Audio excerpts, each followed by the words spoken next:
Welcome to the Walking in Football interview podcast. My name is JC Henry, better known as Mr. Podcast. It's fantastic to meet you. Great to meet you. So could you start by telling listeners your name, please? Sure, my name's Brandi Mitchell, and I'm with San Diego Soccer Women. Hello, Brandi from San Diego. Yes. That's absolutely fantastic. So you've had quite a long journey here. Yes, I've actually I went from San Diego to LA to Oslo, and then took a group of women ages 65 to 75 to play soccer up in northern Norway. So we made a few stops along the way. We went to Bergen and then flew up to northern Norway, played our game on the stadium there, and then actually we had a game in Oslo too against an age 70 plus men's walking soccer team. So we did that while we were traveling, and then they left on the 22nd of this month, and then I came out this way to come be part of this event.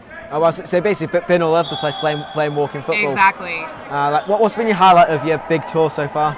Well, any time up in northern Norway, up in the Lofoten region is amazing, just because the scenery is so different from anything even though we have beaches and they have beaches with the carved mountains, the greenery, right? Everything's a little different. So it's stunning up there. So that's one highlight of the Norway part. But being here, the highlight is being able to actually play walking soccer with a lot of these women and men who are here. That's absolutely fantastic. And what's your role within walking football? What's my role? Yeah. What's your role? My role in the United States will be actually bringing walking soccer to the country, because we have a few groups that have formed. One up in Washington State. I do know a man out in Florida who's running a group out there, a little bit in Arizona. So here and there, we're getting small groups forming. In Los Angeles, there's actually a group run by a man who, for a year now, has been promoting the sport. He's getting a good group going, and then has a tournament that he's been planning each October. So my role is just to continue the growth, make sure that women especially know that this sport is available. In San Diego specifically, I'll offer my own sessions, which I've done a little bit so far. And then just try to continue to, when I go to tournaments, when I go to events, talk about it, show all the media that I've been getting while I'm here, and just spread the word. As you say that. So, have you had any big tournaments in America? We have so many. We have tournaments for ages, of course, 18 and older, but also 30, 40, 45, 50, 55, 60, 65, and if you can believe it, we have a 70 plus age division. And those tournaments, I'd say at this point, if you're in your 30s, 40s, or 50s, you could play a tournament every single month in the United States and have different ones to choose from. So we have so much women's recreational soccer available. And then the 60, 65, 70s, I'd say every 2 months there's a tournament. And we have a good number, 6 to 8 teams across the United States. And a lot of them share players for different tournaments, depending if they're in San Francisco or they're in Texas or they're in Virginia. So all of these women have the opportunity to play not only in their local leagues, but in these tournaments. I see. How do you keep track of it all? Well, the reason I started my organization, San Diego Soccer Women, over 10 years ago is because there was so much information that wasn't available, right? Back then, technology was at a point that we had the internet, but it wasn't so much that women over 30, 40, 50, and 60 were accessing the information. So back then, it was newspaper ads and different ways that women were getting information out about the leagues. But once I made my website and tried to really push it as a central place to find out about where to play women's soccer in San Diego, in Southern California, and then realized I could provide listings for worldwide opportunities for women to play. So at this point, my website is really, and then my social media is how I keep track of it all. And I'm always asking for input from women, again, worldwide, to let me know where are they playing, what's available in their area, what are they trying to do with their own programs, and obviously tournaments. How can we all come together to go to the same tournaments to have a good turnout? That sounds absolutely fantastic. And so there's 50 states altogether. Mm-hmm. Is there a team in every state as of yet? I would say there are definitely women playing, and again, this is all standard soccer. So there's women playing in every state, but not necessarily in a women's specific league. We see a lot more on the coasts, again, from Texas all around California up to Washington, and then moving around, some in Florida, but definitely along the coast with Virginia all the way up to New York and Massachusetts. So we do have some really strong women's leagues in most states, and a lot of those have been around for 40, 45 years. And then other states women are playing, but they tend to play what we call co-ed, so mixed gender, And a lot of it, you don't have the age division split. So women in their 50s are going to have to play with women and men in 18 to 25 age range, just because the pure number of athletes just isn't there. I see. And do you think, how do you think walking football in the United States could help to grow and develop, especially in the women's game? Right.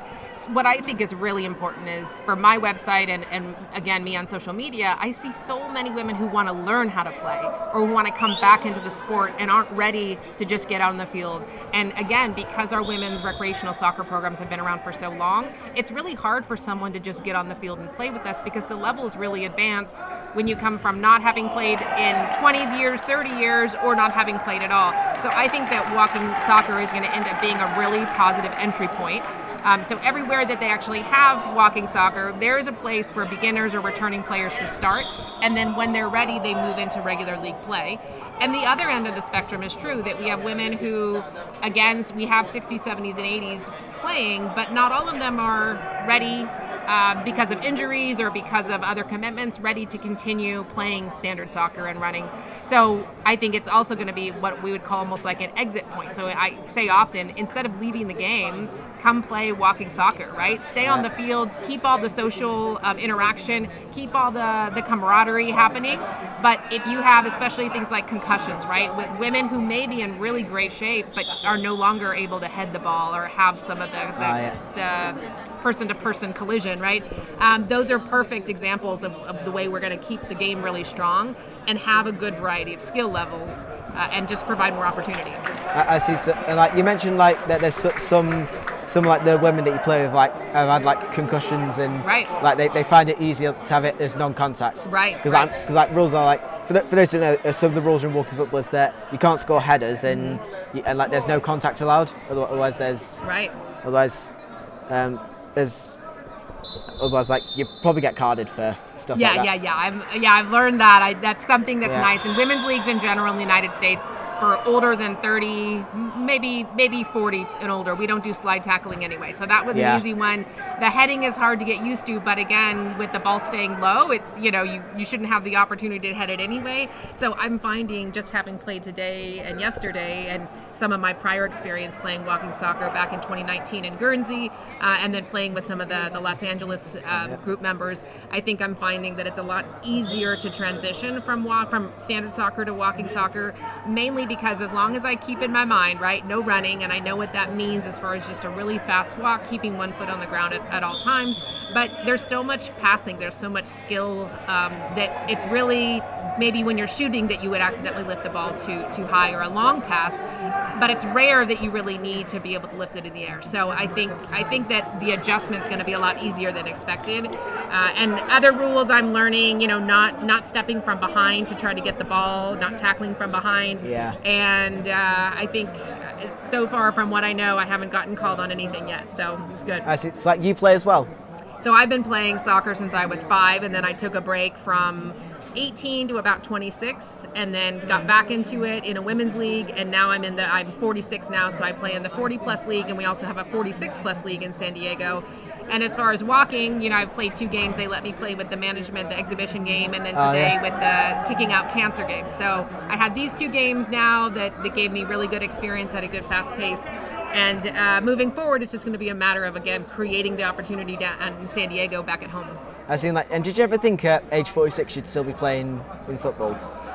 I don't think it's something that girls think about, probably just like boys don't think about it. It's always just, you want to be a professional player when you're in, your 20s, right? That's kind of what we see as the option. In high school or something. Right. That might be the way you think. So for me, when I left high school, the university that I went to didn't have any sports programs. It was a small international school. So it wasn't even an option to continue playing.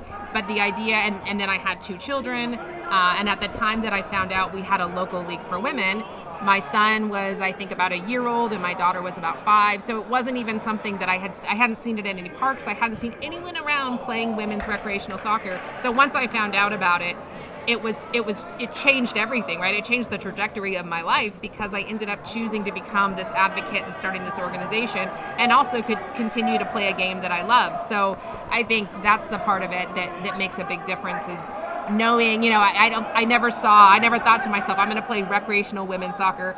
But one funny note is just 2 years ago now, I actually played for a local university. Oh yeah? Yeah, so it's what we call a community college or a junior college. So it's not a full 4 year, it's a 2-year school, and it's just about 15 minutes from my house.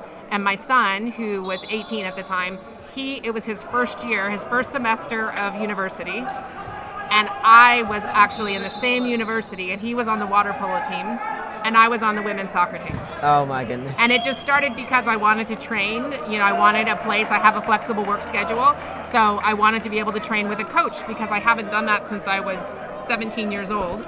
So I enrolled in the class over the summer, and I played in the class. Well, they ended up needing players for their regular fall season. It was just a small school. They didn't have enough women to play.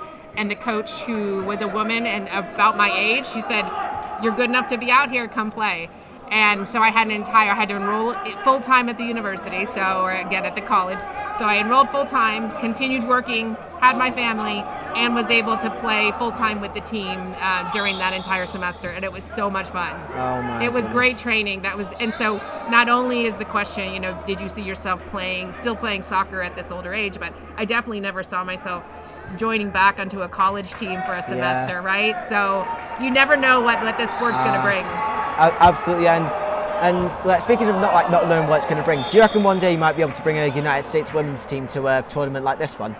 Definitely. I think that between the visibility that I'm giving the sport, specifically walking soccer, but in general, all of soccer available for older women, and because I have built such a network within the United States, within North America, with Canada and Mexico, where we're all having a lot of really good conversations about how to unite and combine players. It doesn't have to be just from one region or one state, right? We all can share players to be able to travel and play.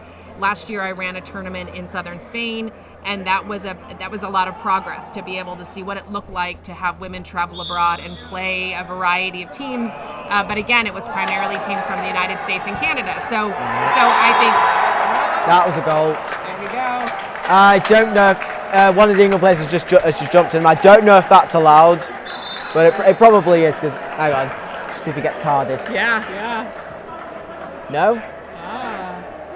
Oh, okay, I guess contact is allowed with your own teammates during a celebration. Gotcha. Learn something new every day. Great, right? Well, that's as far as I know, because there's been no warnings or cards being pulled out. Right? Yeah, I haven't seen much, exactly. Yeah, So we will. I'll definitely be able to get a team of women to come out here and play, mainly because I know they want to travel, and creating a tournament is a lot of work. But being able to come to a tournament, I keep telling the women in North America, if you want to play against teams from other countries, it's going to have to be walking soccer for a while. If you're in your 40s, 50s, 60s, 65, 70s, that's the sport that's available.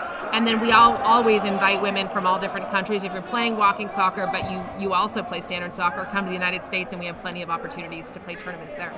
See, that's absolutely fantastic. Best of luck to you. Thank you so much. And thanks so much for taking time to be interviewed by us. And on behalf of everyone at walkingfootball.com, we wish you a happy and healthy time organising walking football. Best luck to you, and I hope to see your brand new team at a tournament like this one. Sounds great.